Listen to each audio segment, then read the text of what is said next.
Hello students, मैं कुशल बरनवाल और आप सभी का आपका अपना चैनल मैथ्स ओरिजिन में बहुत बहुत स्वागत करता हूं। आज के इस लेक्चर में हम देखने वाले हैं 12th क्लास के फिजिक्स में जो पहला चैप्टर है यानी कि electric charge and electric field, उसी पर बेस्ड जो हम लोग का आज का टॉपिक है वह क्या है देखिएगा। किसी विद्युत द्विध्रुव बोले या फिर केवल द्विध्रुव बोले, बात एक ही हुआ। तो किसी द्विध्रुव के किसी निरक्षीय बिंदु पर विद्युत क्षेत्र की तीव्रता, इसी को क्या लिखा गया है, electric field intensity at an equatorial point of a dipole. ध्यान देंगे स्टूडेंट्स, हम लोग क्या कर रहे हैं, तो किसी विद्युत द्विध्रुव के किसी बिंदु पर विद्युत क्षेत्र की तीव्रता निकालना है। ध्यान देंगे, किसी विद्युत द्विध्रुव के कारण भी कह सकते हैं। तो इसको तीन भागों में डिवाइड किए थे हम लोग। अगर आपको पिछले वाला लेक्चर याद हो तो, अगर नहीं देखे हैं तो आप उसको देख लीजिएगा, जिसका लिंक डिस्क्रिप्शन बॉक्स में दिया गया है। इसमें क्या देख रहे हैं, इक्वेटोरियल पॉइंट लिखा गया। क्या लिखा गया, इक्वेटोरियल पॉइंट यानी कि निरक्षीय बिंदु। इसके जस्ट पहले वाले लेक्चर में अपलोड किया गया क्या, अक्षीय बिंदु पर, यानी कि अक्षीय स्थिति में, और ये क्या है, निरक्षीय स्थिति में। ठीक है ना। अब इसके बाद में क्या पढ़ने वाला है, किसी भी स्थिति में। तो हम लोग आज का टॉपिक है निरक्षीय स्थिति या निरक्षीय बिंदु पर। तो पहले हम लोग इसके डायग्राम को समझते हैं कि डायग्राम क्या कहता है। तो यहां ध्यान देंगे, हम लोग क्या करेंगे, सबसे पहले यहां पर एक डायग्राम बनाते हैं, यानी कि ये फिगर। तो क्या बोला गया कि हम लोग को पहले तक क्या चाहिए, देखिए यहाँ पर द्विध्रुव चाहिए। और द्विध्रुव के बारे में आप जानते हैं क्या, कि द्विध्रुव में दो चार्ज होता है, एक प्लस चार्ज और एक माइनस चार्ज। तो ये हम लोग मान लिए कि माइनस क्यू चार्ज है इस पॉइंट पर, जिसका नाम क्या देते हैं हम लोग ए, और इसका नाम क्या देते हैं, बी नाम देते हैं। और इस पर मान लिए कि प्लस क्यू चार्ज है।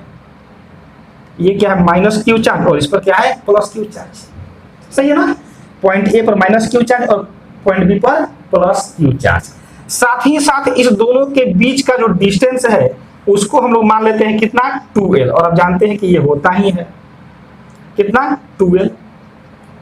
अब ये बताइए, ये तो हो गया 2l।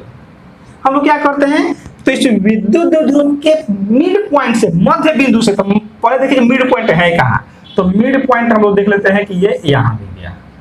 ठीक है, मिड पॉइंट। इस मिड पॉइंट को मान लेते हैं क्या, तो इसको मान लिया जाता है O मान लेते हैं। अब क्या करना है कि इस विद्युत द्विध्रुव के या इस विद्युत ध्रुव AB के मिड पॉइंट से ही निरक्षीय स्थिति में r डिस्टेंस पर हमको निकालना है विद्युत क्षेत्र की तीव्रता। अब ध्यान देंगे, निरक्षीय स्थिति का मतलब क्या, कि परपेंडिकुलर होना चाहिए। कहने का मतलब ये कि कुछ ये ऐसे होना चाहिए, अगर आपको दिखाया जाए तो कुछ ये देखिए, ये ऐसे होना चाहिए। ये क्या होगा, बिल्कुल परपेंडिकुलर होगा। अगर ये सीधा नहीं हो तो आप इसको स्केल से आप बना सकते हैं, बिल्कुल सीधा होना चाहिए। ठीक है, ये हो गया।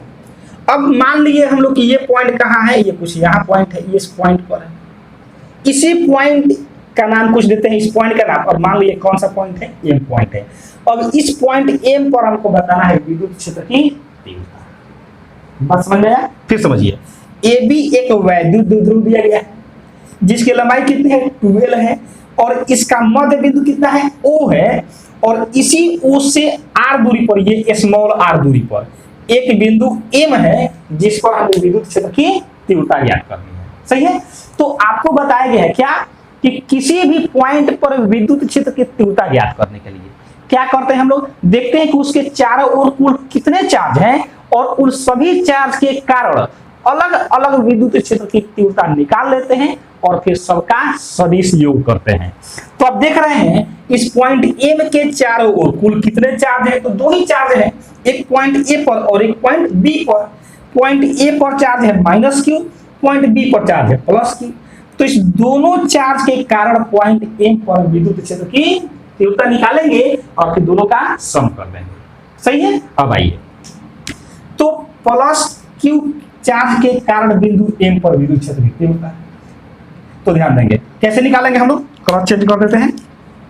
तो इसके कारण आप जानते हैं कि, अगर ध्यान थोड़ा दिला देते हैं आपको, अगर ये कोई पॉइंट है, इससे किसी पॉइंट पर अगर विद्युत क्षेत्र की तीव्रता चाहिए, मान लीजिए ये पॉइंट O है, ये पॉइंट M है, इस पॉइंट पर कोई चार्ज मान लीजिए Q है, इसके कारण इस बिंदु M पर विद्युत क्षेत्र की तीव्रता जो कि r दूरी पर है, फॉर्मूला क्या होता है, E बराबर के क्यू, ये नहीं आप 1/4 पाई एप्सिलॉन नॉट लिखिए, क्यू बाई कितना, r² ये आप जानते हैं। तो जिस पॉइंट पर विद्युत क्षेत्र की तीव्रता निकालनी है वहां तक डिस्टेंस हमको पता होना चाहिए। तो ये बताइए, यानी कि बिंदु एम पर निकालना है किसके कारण, प्लस क्यू आवेश के कारण, यानी कि बिंदु बी से। तो यहां से इसका डिस्टेंस तो मुझे ये चाहिए, ये डिस्टेंस हम लोग को पता होना चाहिए, पता होना चाहिए। आप स्केल से सीधा बना लेंगे, ठीक है। चलिए अब बताइए, तो ये जो पॉइंट बी पर चार्ज है प्लस क्यू के कारण बिंदु एम पर विद्युत क्षेत्र की तीव्रता, ये क्या है, पॉजिटिव चार्ज है। तो पॉजिटिव चार्ज है तो ये इधर जाएगा डायरेक्शन, यानी कि बी से एम के डायरेक्शन में, यानी कि कुछ ये ऐसे आ सकता है। अगर आप देखेंगे फिगर को अच्छे से तो सही है ना, ये ऐसे चला जाएगा। अब बताइए इसको क्या लिखते हैं हम लोग, ई, और ये क्या हो जाएगा प्लस क्यू। क्यों, प्लस क्यू के कारण है, और चूंकि सदिश राशि है फिर क्या माइनस क्यू के कारण बिंदु ए पर विद्युत क्षेत्र की तीव्रता, तो ये ऐसे इसको मिलाएंगे हम लोग, सही है ना। और ये देखिए माइनस क्यू चार्ज है तो ये इसका डायरेक्शन किधर हो जाएगा, इसका डायरेक्शन इधर हो जाएगा। ये थोड़ा सा डायरेक्शन पर आप ध्यान देंगे, एक बार फिर से दिखा देते हैं आपको, कलर चेंज कर रहे हैं जिससे आपको अच्छे समझ में आएगा। देखिए ये क्या बता रहा है, तो ये बता रहा है कि प्लस क्यू के कारण विद्युत क्षेत्र की तीव्रता का दिशा किधर होगा। और ये क्या बता रहा है, तो ये बता रहा है कि माइनस क्यू आवेश के कारण विद्युत क्षेत्र की तीव्रता की दिशा किधर होगा, तो ये ई माइनस क्यू हो गया, ठीक है। अब ये बताइए, हम लोग जानते हैं कि बिंदु एम पर विद्युत क्षेत्र की तीव्रता निकालने के लिए क्या करना पड़ेगा, तो दोनों आवेशों के कारण जो विद्युत क्षेत्र की तीव्रता आएगा उसका योग करना है। तो ये बताइए क्या इसको और इसको जोड़ पाना संभव है, जोड़ पाना संभव नहीं है, क्योंकि हम जानते हैं क्या 11th क्लास में सदिश और अदिश वाले टॉपिक में पढ़े थे क्या, कि अगर दो वेक्टर हो तो उनका जोड़ तभी संभव है जब या तो दोनों के दोनों एक ही दिशा में हो, ऐसे पढ़े थे, या दोनों के दोनों कुछ कोण पर स्थित हो, कुछ कोण पर स्थित हो, तो उसमें क्या करते हैं, ट्रायंगल लॉ या पैरेललोग्राम लॉ लगा सकते हैं, सही है। तो यहां पर क्या करेंगे, हम लोग देख रहे हैं कि इसके बीच का एंगल हम लोग को नहीं पता, लेकिन ये बताइए अगर ये देखेंगे तो ये लाइन इससे यानी विद्युत दूर से कुछ न कुछ कोण बना रहा होगा। हम लोग मान लेते हैं कि कितना कोण बना रहा है, ये थीटा, ठीक है। अब देखिए अगर ये थीटा तो ये भी कितना, ये भी थीटा ही होगा, दोनों क्या होगा, थीटा होगा। अब ये बताइए हम लोग क्या करेंगे, इसके बाद ये जो E प्लस क्यू है इसका घटक निकालेंगे। घटक का मतलब क्या, ध्यान दीजिए, अगर ये x और y एक्सिस दो है, ये x एक्सिस और ये y एक्सिस, तो अगर कोई वेक्टर ये हम लोग a लेते हैं, मान लीजिए कि ये a कोई वेक्टर है, ठीक है, तो किसी भी सदिश का दो ही घटक हम निकालेंगे, क्या एक हॉरिजॉन्टल और एक वर्टिकल।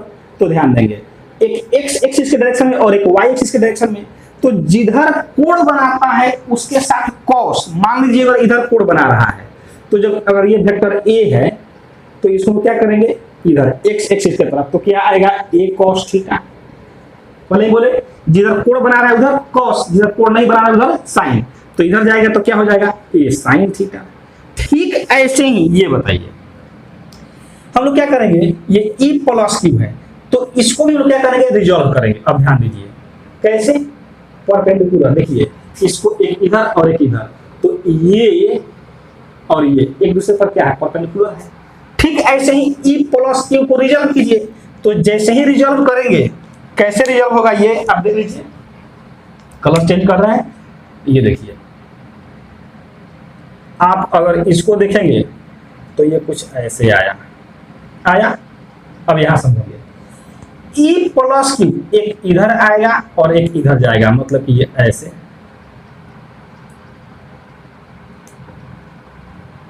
कुछ ये ऐसे आ जाएगा, देख रहे हैं। तो ये बताइए इसको क्या बोलेंगे हम लोग, E प्लस क्यू और क्या साइन थीटा की कॉस थीटा। तो पहले समझिए कि कोण कितना बना रहा है, ठीक ना। अब ये देखिए आप यहां देख रहे हैं कि ये लाइन देखिए, ये AB लाइन है और ये भी एक लाइन है, ये ग्रीन वाला, इसको ये लाइन ऐसे दिख रहे हैं, तिरछा ये काट रहा है। यहां कितना कोण बन रहा है, थीटा। तो इसके ये संगत है, मतलब इस संगत कोण बराबर होते हैं, हम जानते हैं। तो ये थीटा, ये भी कितना, थीटा, इसलिए ये कितना हो जाएगा, तो ये हो जाएगा हम लोग का थीटा, हो जाएगा ऐसे। अब ये बताइए ये कोण कितना, तो यहां थोड़ा ध्यान दीजिए। अब आप देखिए कि ये लाइन है और ये लाइन है, मतलब अब इसको आप हटा दीजिए। चलिए बेटा करके बता देते हैं आपको। ये लाइन हो गया ए बी, और इसको फिर ये ऐसे ग्रीन वाला लाइन। अब देखिए यहां पर ये तिरछा काट रहा है, ये ऐसे। यहां देख रहे हैं कि ये कोण कितना है, ठीक है। तो ये कोण कितना होगा, ये भी थीटा ही होगा। क्यों, एकांतर कोण बराबर होते हैं। तो ये थीटा, तो ये भी कितना हो जाएगा, ये भी थीटा। सही समझ रहे हैं। अब इसके बाद आइए, तो हम लोग को ये मिल गया क्या कि दोनों कितना कोण बना रहा है, यानी E प्लस क्यू कितना कोण बना रहा है और E माइनस क्यू। तो ये बताइए इधर क्या लिखेंगे हम लोग, E plus Q sine theta. क्यों साइन थीटा, क्योंकि देखिए इससे कोण बना रहा है, इससे कोण नहीं बना रहा है। लेकिन जैसे ही इधर लिखेंगे तो क्या लिखेंगे, E plus Q cos theta. समझ में आया क्यों लिखे E plus Q cos theta, क्योंकि इसी से कोण बना रहा है। ठीक ऐसे ही जब हम लोग E माइनस क्यू के लिए लिखेंगे, E माइनस क्यू के लिए, तो ध्यान दीजिए E माइनस क्यू के लिए देखिए इसका दो घटक, एक इधर और एक इधर। तो जब ये नीचे आएगा तो ये ऐसे जाएगा, और फिर इसका इधर, यानी कि इसका इधर एक हो जाएगा, ऐसे आएगा ना। तो इधर क्या हो गया, एक और मिल जाएगा, क्या, E minus Q cos theta. देख रहे हैं इसी से कोण बना रहा है। और इधर क्या मिलेगा, E minus Q sine theta, ऐसे मिलेगा। तो ये हम लोग का कंप्लीट फिगर हो गया। आई होप कि आपको ये कंप्लीट फिगर बहुत अच्छे समझ में आया। अब ध्यान दीजिए क्या करना है हम लोग को। तो अब करना ये है कि हम लोग को देखिए यहां पर पॉइंट M पर विद्युत क्षेत्र की तीव्रता निकालने के लिए, किस पॉइंट पर, तो पॉइंट M पर क्या करेंगे, अब यहां ध्यान देंगे आप। ये पॉइंट M है, लिखेंगे। ये बताइए पहले हमको देखना है E प्लस क्यू, इसमें भी चाहिए, इसमें भी चाहिए, इसमें E माइनस क्यू और यहाँ पर भी E माइनस क्यू। तो ये दोनों को पहले हम लोग फाइंड करते हैं। लिखते हैं क्या, फ्रॉम फिगर, यानी कि चित्र से। E प्लस क्यू यानी कि प्लस क्यू आवेश के कारण, प्लस क्यू आवेश के कारण बिंदु M पर विद्युत क्षेत्र की तीव्रता, ये ऐसे लिख देते हैं, आप समझ रहे हैं। विद्युत क्षेत्र की तीव्रता क्या लिखा जाए, E plus Q, E plus Q. और हम लोग यहाँ पर अभी क्या लिख रहे हैं, मेरे ये बताइए कितना होगा। फॉर्मूला क्या होता है, 1/4 pi epsilon naught Q. Q क्या है, ये कैपिटल क्यू है, ये small Q, Q by R square. और आर स्क्वायर का मतलब क्या, इसके और इसके बीच की दूरी। अब ये बताइए ये दूरी कितना होगा, तो ये बताइए टोटल लेंथ कितना है, 2l, और ये मिड पॉइंट है तो ये भी l, और ये भी कितना, l। अब आप देखेंगे तो ये पाइथागोरस पर में हो रहा है, और ऐसे तो लिख सकते हैं यहाँ पर क्या कि त्रिभुज कौन सा, BOM में, त्रिभुज BOM में क्या निकालना है हम लोग को, देखें ये कर्ण निकालना है। तो हम क्या जानते हैं, कर्ण का स्क्वायर यानी कि BM का स्क्वायर, या फिर आप जाते हैं ये भी क्या, कर्ण बराबर रूट अंडर लंब का स्क्वायर जोड़ आधार का स्क्वायर, यानी कि OM का स्क्वायर जोड़ OB का स्क्वायर। तो ये OM का स्क्वायर प्लस OB का स्क्वायर, ऐसे हो जाएगा। अब वैल्यू पुट कीजिए तो OM का वैल्यू कितना है, ये R है, तो ये R स्क्वायर प्लस ये कितना है OB, ये L है, तो ये L स्क्वायर, यानी क्या आ गया, root under R square plus L square. किसका वैल्यू आया, ये देखो BM का, तो BM। और ध्यान देंगे BM और ये क्या AM, दोनों के दोनों बराबर है। तो ये कितना आया, root under R square plus L square, और ये भी कितना हो जाएगा, root under R square plus L square हो जाएगा ऐसे। तो लिखिए क्या लिखेंगे, क्यू बाई यहां से इसकी दूरी कितना है, ये R square, root under R square plus L square और इसका होल स्क्वायर। ऐसे सॉल्व कर दीजिए, क्या आ जाएगा यहां से, तो ये आ गया 1/4 पाई एप्सिलॉन नॉट और ये क्यू बटा स्क्वायर करेंगे तो रूट कैंसिल हो जाएगा, यानी कि R square plus L square बच जाएगा ऐसे, और ये है ई प्लस क्यू। सही है इतना। अब क्या लिखेंगे, तथा माइनस क्यू आवेश के कारण, माइनस क्यू आवेश के कारण बिंदु M पर विद्युत क्षेत्र की तीव्रता कितना हो जाएगा, ये E माइनस क्यू, और फॉर्मूला कितना, तो फिर वही 1/4 pi epsilon naught Q by R square, और आर का मतलब यही कितना, तो root under R square plus L square, और ये ऐसे हो जाएगा ऐसे।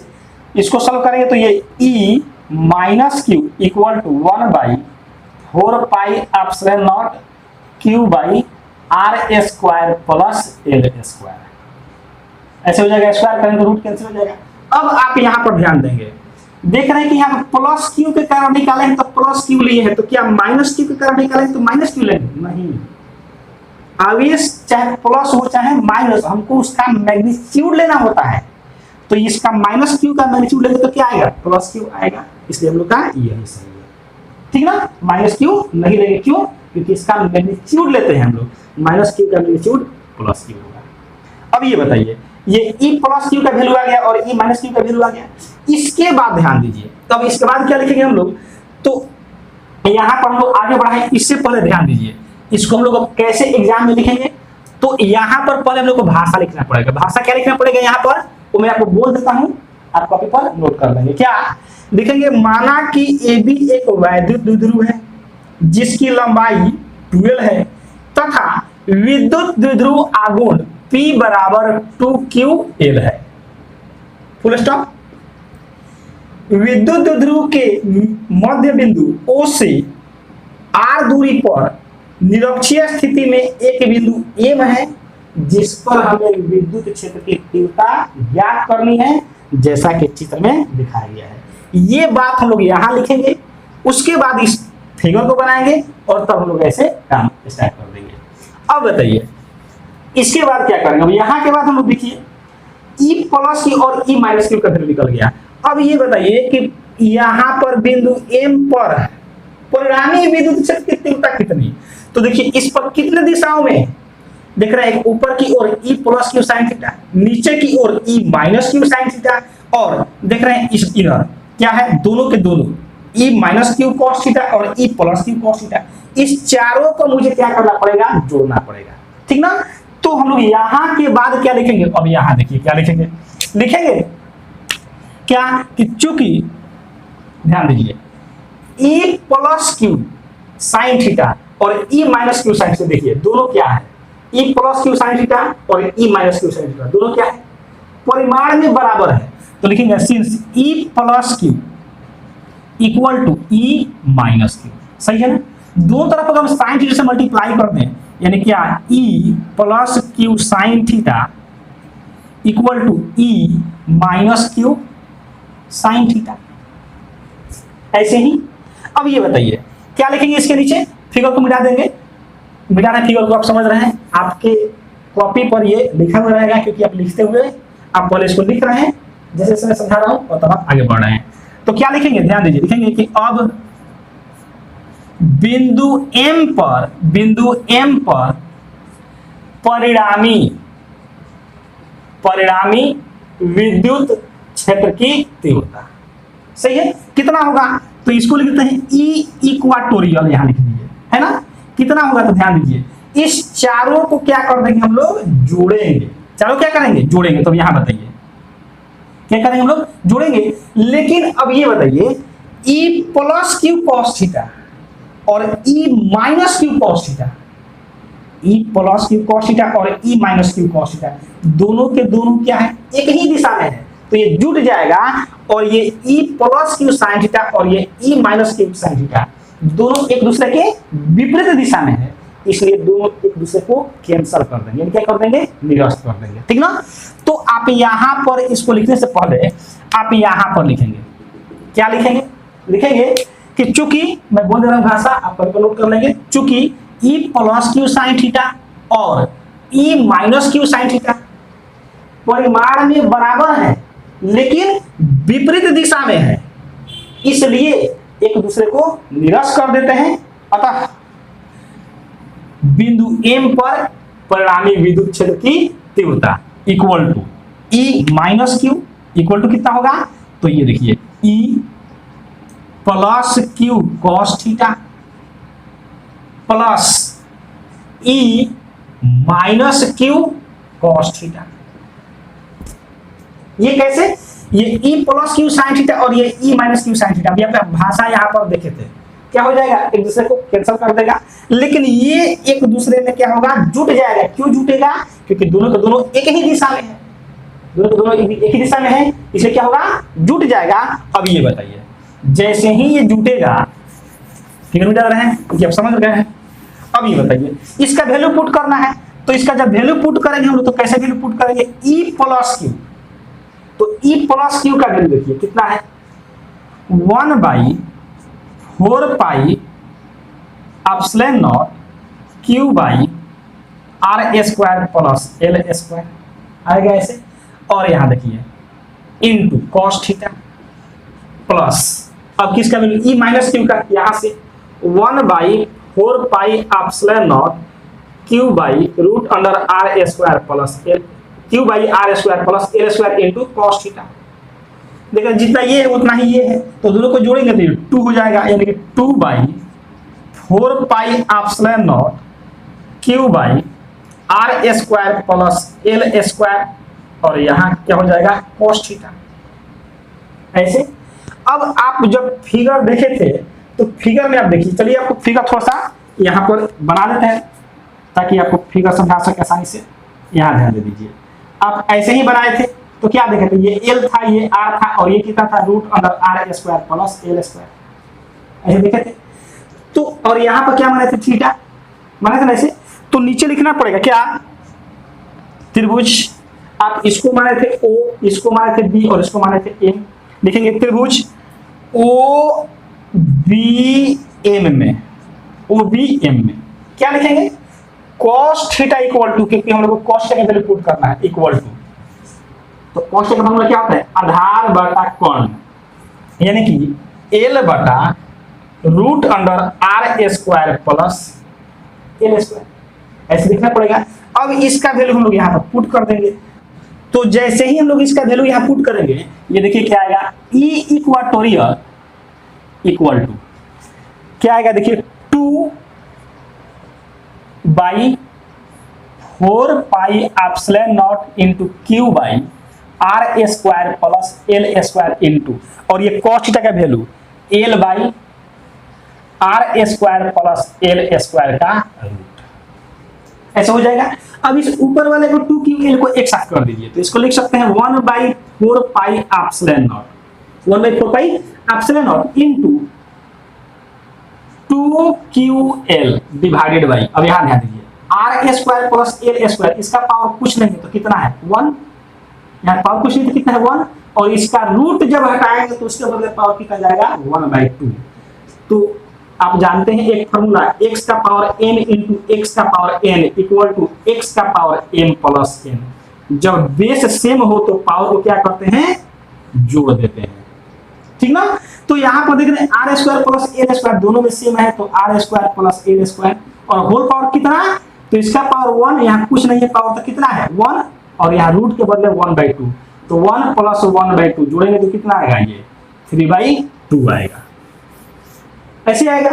अब ये बताइए, ये किसका वैल्यू आया, ई इक्वाटोरियल का, सही है ना। अब लिखते हैं, यदि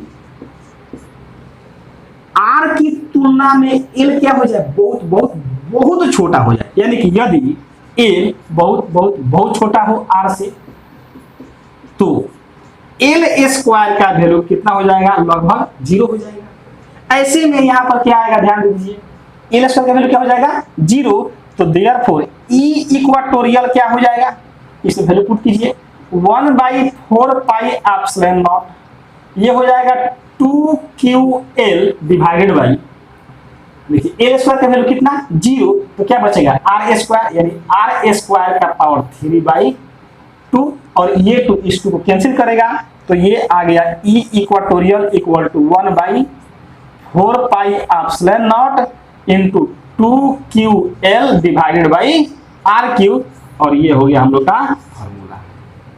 सही है।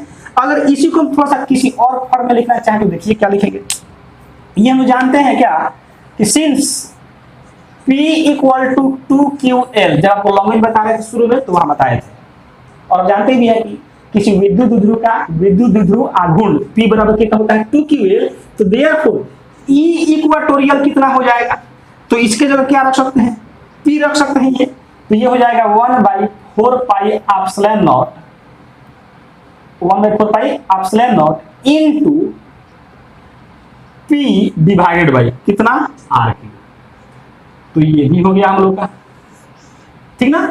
लेकिन ये बताइए, ये तो आप जो भी निकाले किसी में परिमाण के रूप में निकाले हैं, लेकिन हम लोग को क्या चाहिए, दिशा भी बताना है। तो आप जब फिगर देखे थे तो आपको याद होगा कि आप फिगर बनाए थे तो कुछ ये ऐसे फिगर बना था, और यहाँ पर जो दिशा आ रहा था ये इधर आ रहा था ऐसे, क्योंकि ऐसे भी था ऐसे भी था, इधर था E plus Q sign theta, और नीचे में क्या था E minus Q sine theta, ये और ये एक दूसरे को क्या कर देता था, कैंसिल, तो परिणामी विद्युत क्षेत्र की तीव्रता से इधर आता था, यानी क्या B से A की दिशा में, B से A की दिशा में, और आप इसको माने थे ऋणावेश, इसको माने थे धनावेश। अगर आपको ये समझ में नहीं आ रहा हो तो जो कॉपी में फिगर बनाए हैं आप उसको देखें, या वीडियो को बैक करके देख सकते हैं।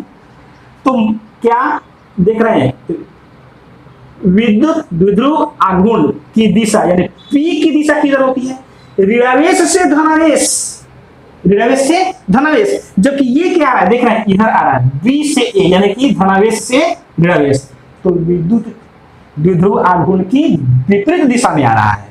अगर इसको लिखना होगा तो क्या लिखेंगे हम लोग, लिखेंगे सदिश के रूप में, सदिश के रूप में, और कैसे लिखेंगे, तो लिखेंगे हम लोग E इक्वाटोरियल वेक्टर फॉर्म में 1/4 पाई एप्सिलॉन नॉट, और ध्यान दीजिए इनटू P/RQ, P/RQ, और इधर क्या लिख देंगे हम लोग A से B, A से B नहीं था बल्कि क्या था B से A की दिशा, यानी कि BA की दिशा में, ऐसे लिख देंगे BA की दिशा में, ये भी सही है। या आप इसको ऐसे लिखें E equatorial vector equal to 1/4 pi epsilon naught into P/RQ, और यहां ध्यान देंगे अगर विद्युत, अभी हम लोग क्या देखे थे कि विद्युत द्विध्रुव आघूर्ण की विपरीत दिशा में, तो उसके यूनिट वेक्टर से मल्टीप्लाई करके,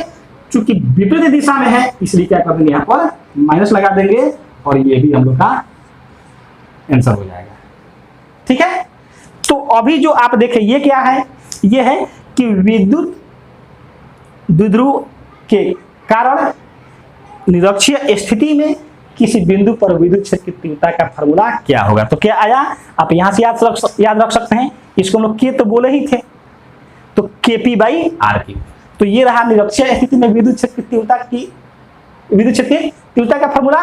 और इसके पहले लेक्चर में हम लोग क्या आप देख चुके हैं कि अक्षीय स्थिति में विद्युत क्षेत्र की तीव्रता का फॉर्मूला क्या होगा, तो उसका फॉर्मूला क्या था 2KP/RQ। अब देखते हैं कि अक्षीय स्थिति और निरक्षीय स्थिति में क्या संबंध होगा। अब देखते हैं कि अगर निरक्षीय स्थिति में विद्युत क्षेत्र की तीव्रता और अक्षीय स्थिति में विद्युत क्षेत्र की तीव्रता के बीच संबंध के बारे में कहा जाए तो हम लोग क्या बोलेंगे, तो ध्यान दीजिए, हम लोग जानते हैं क्या लिखेंगे, हम जानते हैं कि हम लोग क्या जानते हैं, तो ये कि E इक्वाटोरियल का फॉर्मूला कितना होता है 1/4 पाई एप्सिलॉन नॉट P/RQ, ये जानते हैं। एंड E एक्सियल का फॉर्मूला क्या जानते हैं, 1/4 पाई एप्सिलॉन नॉट 2p/r3 ये भी जानते हैं। सही।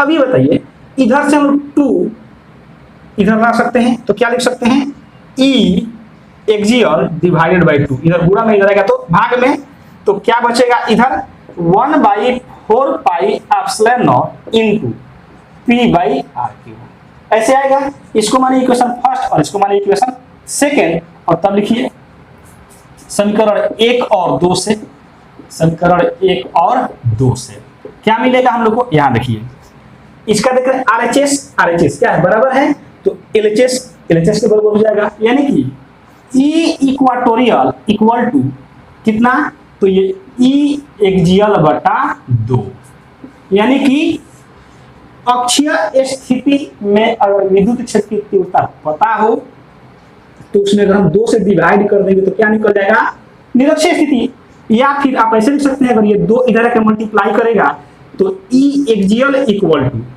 2 इंटू E इक्वाटोरियल, यानी कि अगर निरक्षीय स्थिति में विद्युत क्षेत्र की तीव्रता पता हो तो उसमें 2 से मल्टीप्लाई कर देंगे तो क्या मिल जाएगा हम लोग को अक्षीय स्थिति में विद्युत क्षेत्र की तीव्रता मिल जाएगा।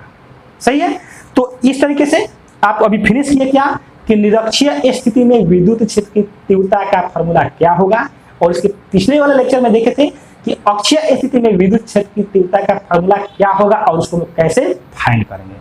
आई होप कि आपको ये वीडियो बहुत अच्छे से समझ में आया होगा कि कैसे इसका पूरा डेरिवेशन किया जाएगा। अब इसके बाद वाले लेक्चर में हम लोग देखने वाले हैं किसी भी स्थिति में विद्युत क्षेत्र की तीव्रता का फॉर्मूला क्या होगा, और तब तीनों पर बेस्ड हम लोग न्यूमेरिकल करेंगे। तब तक इस वीडियो को देखते रहिए, और अगर वीडियो अच्छा लगा हो तो वीडियो को लाइक अवश्य करें, साथ ही साथ कमेंट भी अवश्य करें, और अपने दोस्तों के साथ भी शेयर करें। और सबसे महत्वपूर्ण कि अगर चैनल पर नए हैं तो चैनल को सब्सक्राइब करके बेल आइकन को अवश्य प्रेस कर दीजिएगा, जिससे आने वाले वीडियो का नोटिफिकेशन आपको समय से मिलता रहेगा और आपका पढ़ाई से चलता रहेगा। Thank you so much for watching this video.